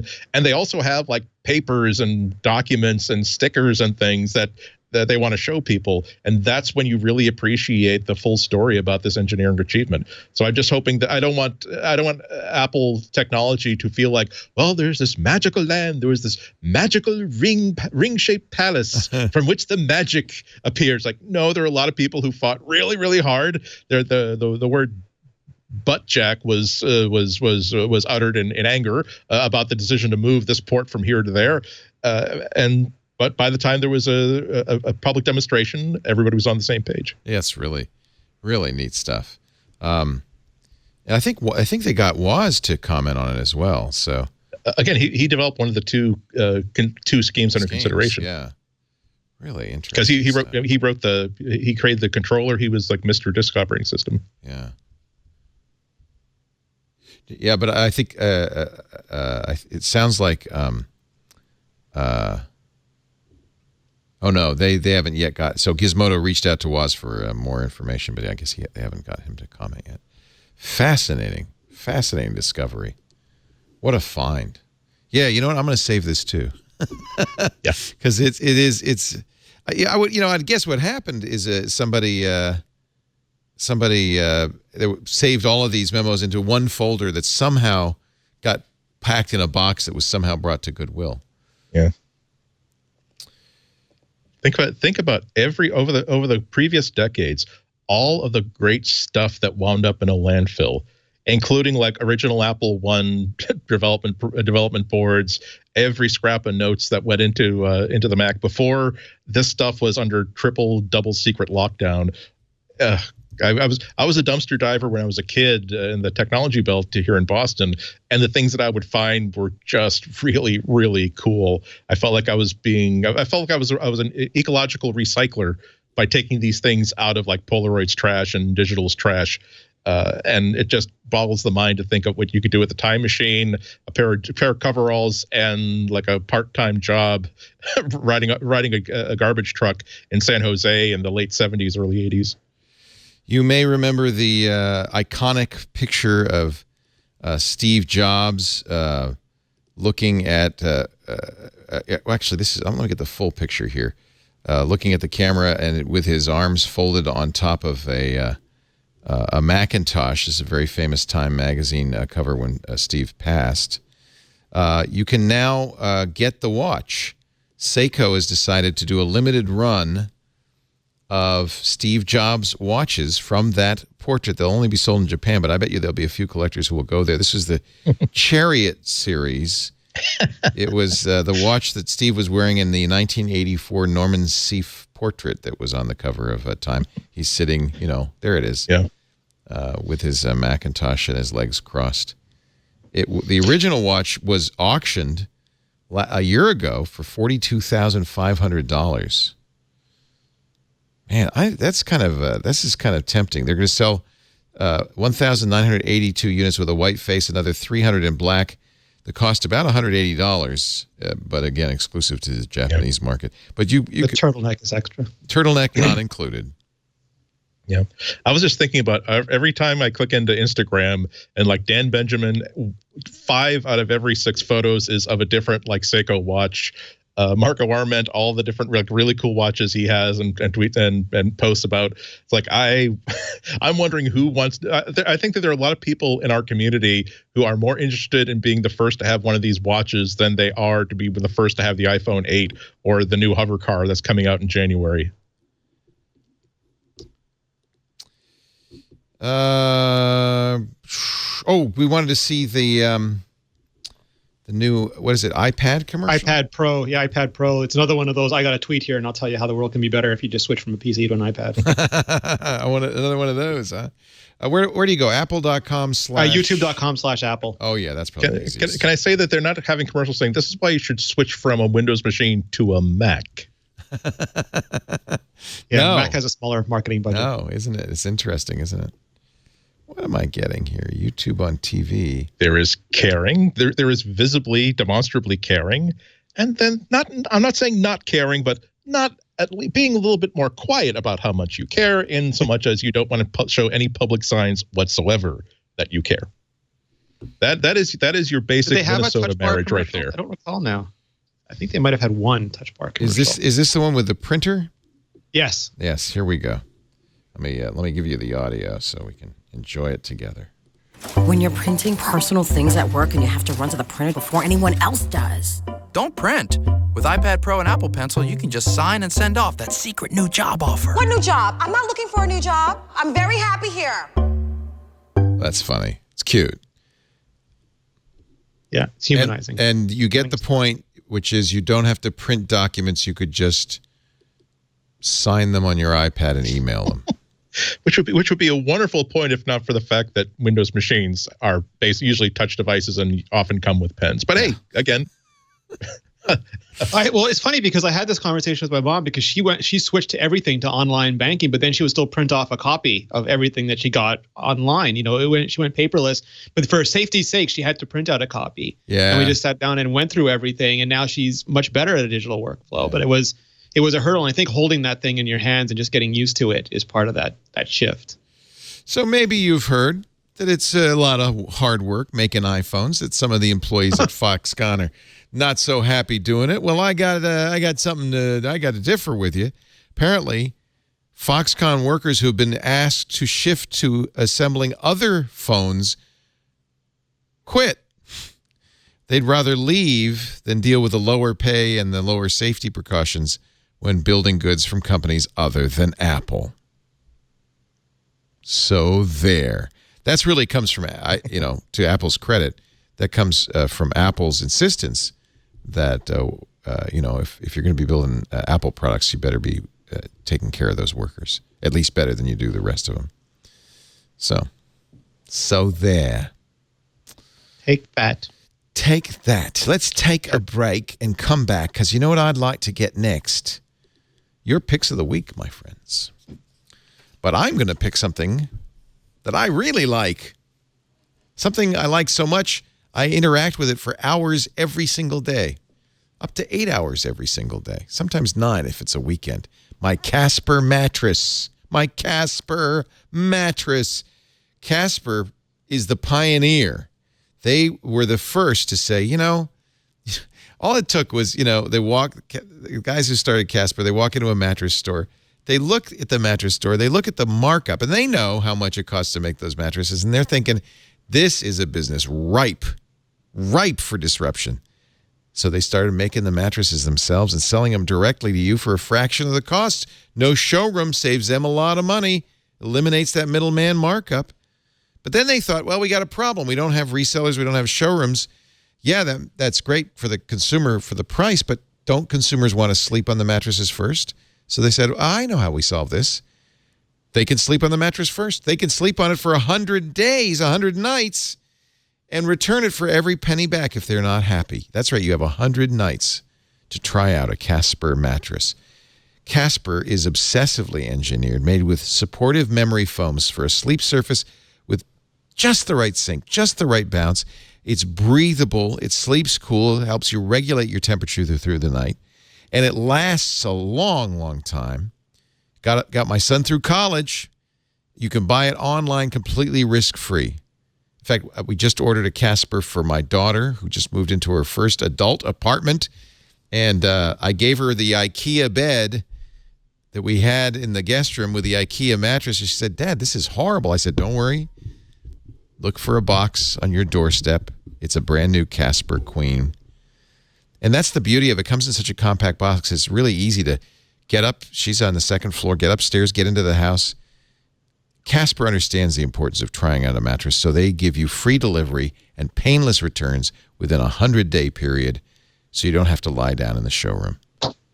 And absolutely, it's absolutely true if you've ever done it. And I know I have many times. That's how I chose this bad mattress for my daughter. It doesn't matter what it feels like in the showroom. That's not what it's going to be like in your house. Casper, free shipping, free returns, U.S. and Canada. Get a Casper mattress today, and you'll save $50 on your mattress purchase when you go to casper.com/MacBreak and enter the promo code MacBreak. Casper.com/MacBreak. Promo code MacBreak. Some terms and conditions apply. Yeah, pretty much my whole family now. I got everybody sleeping on Casper mattresses. They're just that comfortable. And I know there's an initial hurdle. I get email from people all the time who say, I bought a Casper and I love it. And I know there's that, like, I don't know, should I? But it's really easy to return it. I don't know anyone who's returned it, but it's really easy to return it. So you shouldn't be reluctant to try it out, and you will save a lot of money. For a year. So great. Yeah, they're awesome. So great. Okay. Who wants to start? Why don't we let Andy? He's written his in, so. Oh. Okay. Public shaming. Public shaming. He wins. Andy, you're the good boy today. What is your pick of the week? The Raspberry Pi organization, one of the top 5 greatest companies, innovative companies, really interesting companies doing things today. They just released this, which is the new version of the Raspberry Pi. You said you had this, yeah. Yeah, this is I have an advanced version of this. This is the Raspberry Pi W, which is the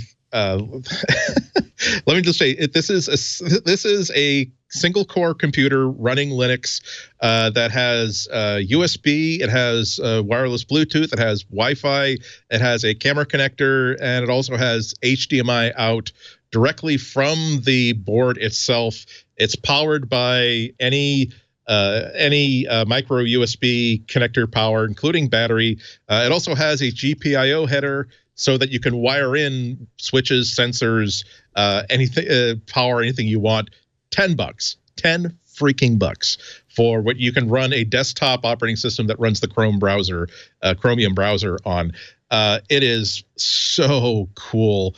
It's everything that I usually rant about the Raspberry Pi is also true of this. It's not as powerful as the main Raspberry Pi 3 that came out last year, but it adds the by adding wireless to the Raspberry Pi Zero, it takes away a little bit of the complexity you had to add to the Raspberry Pi Zero in order to make it a little bit more useful. So essentially, I can put it inside. They also commissioned designers to come up with this really cool, little stick of gum sort of case for it.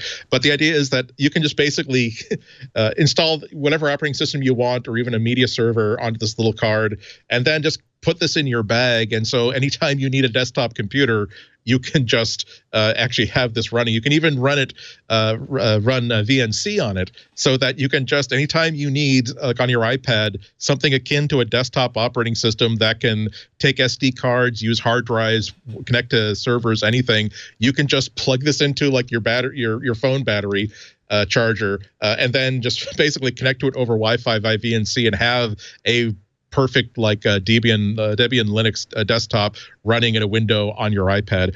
Or you can decide to take your Wall-E action figure and install this board inside. And by running wires from this GPIO to the basic circuitry inside Eve, make it a network addressable, network controllable version of this doll. Or if you wanted to take an old camera and turn it into a 1950s Kodak Brownie camera and turn it into a brand new digital camera, you could hollow out the insides, put this in a camera inside it, and create your own software for it. Or if you wanted to have a weather station, you can just put this $10 So basically put it outside, put it underneath a flower pot with a couple of wires sticking out of it that will have temperature sensors on it. And now you can basically pull this little device that's running 24/7, doing nothing but finding weather data and posting it to a little web server that's running on itself. There's so many things you can do with it. You just buy this and have it, and you play with it. I'm going to tell you that these things go, as soon as they introduce a brand new product, you can't buy them anywhere. They already sold out their first shipments today, and there's a long wait list. The only way you can buy one is if you buy a packet. A company that's putting this together with you get cables and you get breadboards and stuff for $90 instead of just the $10 thing. It has been all I can do to not wire this into a couple of different projects, because this is the only one I have, and it's the only one I'm going to have for several weeks. It's the amount of creativity, the amount of excitement that no other computer has created this level of oh my God, all the things I can do with this, all the things I didn't want to do with a computer before, but now I want to do this, been created with the Raspberry Pi. And they just keep finding ways to make the Raspberry Pi more and more awesome to more and more people, make it more and more affordable. This is $10 freaking. It's amazing. Buy it. You'll have fun. Now, with does it. that include the case? Because I really like the little case. The case is pretty awesome. That doesn't include the case. The case is extra. Actually, I don't know what the case goes for, because that is really sweet. Yeah, exactly. You put it back in there. But yeah, it has the great thing is the case comes with a whole bunch of different sets of cutouts. So this is what you would have if you were trying to run it as a media server. It's pretty much tied up. It has cutouts for all the different ports in there. They also have a version that has a cutout for the camera lens if you're putting together with the Pi, the standard Raspberry Pi camera. And they also have one that has the GPIO header cut out. So if you want to basically plug a ribbon cable into it, that'll work great too. So again, as soon as it was, I felt as though it would be wrong, because I had advanced knowledge of who's going to be selling it and when it was going to be available. I was like, what if I just stay up and just have bookmarks to all 5 of these stores open and order one from each of these stores? I decided that that's probably not in the cooperative spirit of the Raspberry Pi community, but oh boy, did I want to. $10. Go to raspberrypi.org for more information. That also has lists of the stores that have it. Again, today, if you want one, you will be happily joining a bunch of mailing lists of stores that will email you when this becomes available. But it will probably be a month or so before it's easy to get one. Yeah, but good news is they've gotten pretty good at cranking up production over time, and so that's $10. A Raspberry Pi. This is the Zero, but this is the Zero with a W with Wi-Fi and Bluetooth, and so the Zero, which was $5, $10 for really a full-fledged PC. Full-fledged desktop computer. The Raspberry Pi 3, the big one that costs all of $35, and oh my God, it's the size of a pack of cigarettes, if you can believe such a thing. That one's big enough that you can really basically do anything with it you could do with your phone. It can run a media server. It can play like HD video onto a big screen. This is somewhat more limited. It will do doing word processing, running decent web pages. It'll do that. Maybe it's not as good for, again, playing HD video on a hotel TV, but $10. That means you buy it, you play with it, and then you find out everything you can do with it because you have a great brain and great creativity. And there's a type of technology and a type of computer that only you can conceive and only you can build. And for $10, you can build it yourself. And I want to thank Father Robert, who I guess knows somebody at Raspberry Pi, because this is his Raspberry Pi 0W. But I'm sure that means that we'll be seeing some projects based on it on know-how in the near future. You have a pick of the week, Mr. Rene Ritchie? I do. So, as you know, or as people, fans of the show know, I've been using the Apple Watch Edition, the ceramic one lately, and I picked up the woven nylon band I love the way they named this color. It didn't call it blue or brown or anything. They called it toasted coffee with caramel. And it's oh Lord. So I guess I know I was making this joke, but I guess with the ceramic, it's sort of like a latte, which is why I have an affinity for it, because you've got like the lovely white topping, and then you have the band on it, and it's just, I really like the look. And what I noticed is, if you see the watch face in that picture, it really looks like it's been coordinated. That's the orange color with the dot simple numerals watch face, and it really, like, they've taken this whole coordination thing to the next level, because you have watch OS and the watch and the band sort of all working together. And I just posted my review for the Apple Watch Edition. I put it up on iMore earlier today, and I talked to a bunch of people in the industry, just a bunch of questions, because ceramic watches aren't new, and I wanted to sort of figure out if Apple was doing anything new with them. And a couple of things. John Edwards, who's a watchmaker in Ottawa, was kind enough to spend some time with me describing it. And he was talking about, like, ceramics can vary. They're really, really hard. They're harder than the stainless steel watches. He thinks you'll have years and years of use out of this, without scratching it.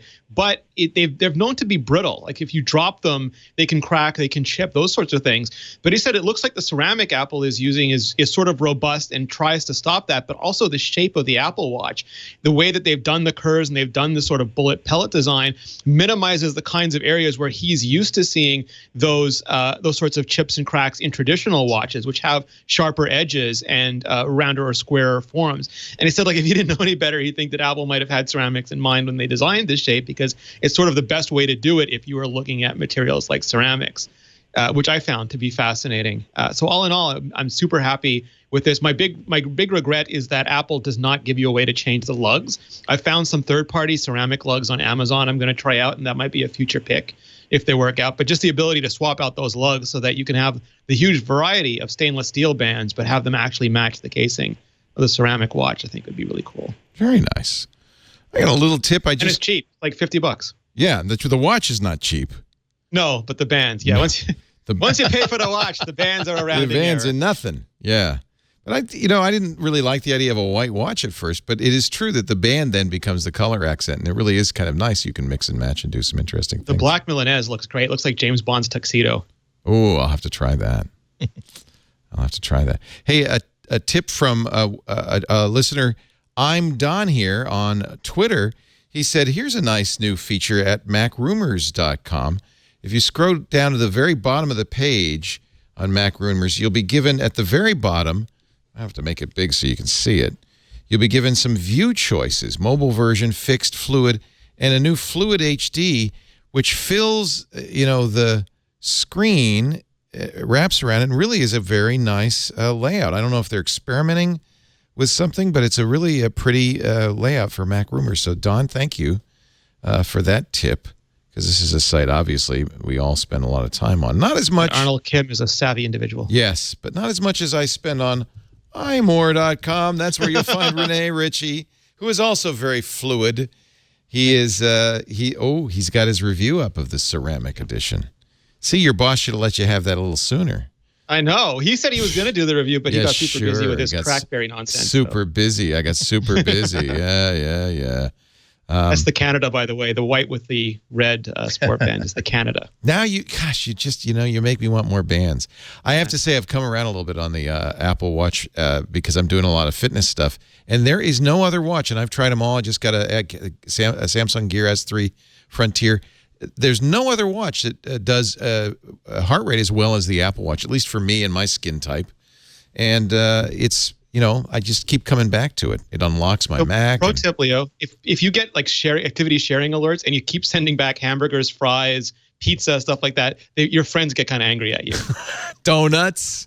Yes, I've been doing that, and I got donuts. I got snarky Clayton Morris. I want some more friends, though. It's only you and Megan are my friends. I need Clayton's on there too. I got to get some more friends, because that is something that really works. Is that competition? And Rene is the worst person to have as a friend because he fills his rings every damn day. I tried a couple of times. I want that perfect month, and I actually fell asleep. I was so tired, I fell asleep without finishing the workout, and I woke up. There's nothing I can do. There's no. You try again next month. Damn it. iMore.com. Follow Rene's activities there and his podcasts, too. Some great ones, including the newer Apple Talk podcast. Jason Snell's on this week. On this week's episode, we recorded it yesterday. It's Big Block of Cheese Day. So we just got a bunch of reader questions. The more outlandish, the better. And we tried to work our way through them. What day was Big Block of Cheese Day? I missed it. Well, we just did it as an homage. I don't know if it was probably not the proper Andrew Jackson Day, but... Do you think, given that President Trump is such a fan of Jackson, that he'll bring the Big Block of Cheese Day back? I always thought it was apocryphal. Was it a literal big block of cheese? Could people actually go in and sustain themselves? I don't think Aaron Sorkin would lie. There was a huge block of cheese, although it wasn't like as legendary as that. There was somebody donated a huge block of cheese that was too big for the White House to deal with, and so it was, look, we're leaving this outside for either the vermin or for the public. Go have it be.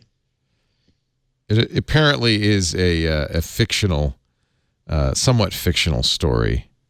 Fictional big blocks of cheese are way better on the it wasn't quite as big as a horse as that illustration indicated. Yes, according to a Jackson historian. Jackson didn't think he should be guided by public opinion, so offered the cheese to the public, not so much in a spirit of open conversation as in one of desperation. Nor was he the first chief executive to receive an enormous cheese as a gesture of the relationship between the president and the people. The big block of cheese was more than anything else, perhaps just as it is today, a political tool, earnest and cynical in equal measure. So there is. As soon as Wisconsin joined the union, you got a big block of cheese. There is a big block. There was a big block of cheese. It was spiked cheese. Yeah. So a dairy farmer, Colonel Thomas Meacham, Sandy Creek, New York, in 1835, to flaunt his cheese-making ingenuity, this is from The Atlantic, he created 10 cheeses. The biggest of these, 4 feet in diameter and 2 feet tall. It weighed 1,400 pounds. He delivered it to Andrew Jackson on a schooner bound for D.C., wearing a belt that, according to a dispatch from the Utica newspaper, got up with much taste, presenting a fine bust of the president surrounded by a chain of 24 states united and linked together. So he also sent 2 750-pound wheels of cheddar to Martin Van Buren. So there was a 14-foot block of cheese. And all I got him was a $50 iTunes gift card. Now I feel kind of like an idiot. And we missed it because it was January, I think, 29th. So we missed it by a month. Well, in Canada, they have the later harvest. Yes. To make up for Thanksgiving. Mr. Andy Ihnatko, he is the Chicago Sun-Times most esteemed technology writer, and he joins us each week on this very show, as well as his many other podcasts at replay.fm. And we are grateful to that. Thank you for being here, both of you guys. Thanks. You can see us do this thing live if you want. Cheese and all at 11 a.m. Pacific, 2 p.m. Eastern Time, 1900 UTC every Tuesday. We can watch on youtube.com/twit. We're on YouTube Live there. You can also watch on twitch.tv/twit, ustream.com/twit, or twit.tv/live. And if you can't be here live, don't worry, because, we also have it on demand at twit.tv/mbw. Please. There's poor Rene Ritchie on a screen sitting outside the circle of trust with Andy, me, and Alex Lindsay. That looks so sad. You just really don't look happy there. You'll find that on the webpage, twit.tv/mbw. I feel so bad. Next time Andy comes to town, you better do the same. Yep. Yes.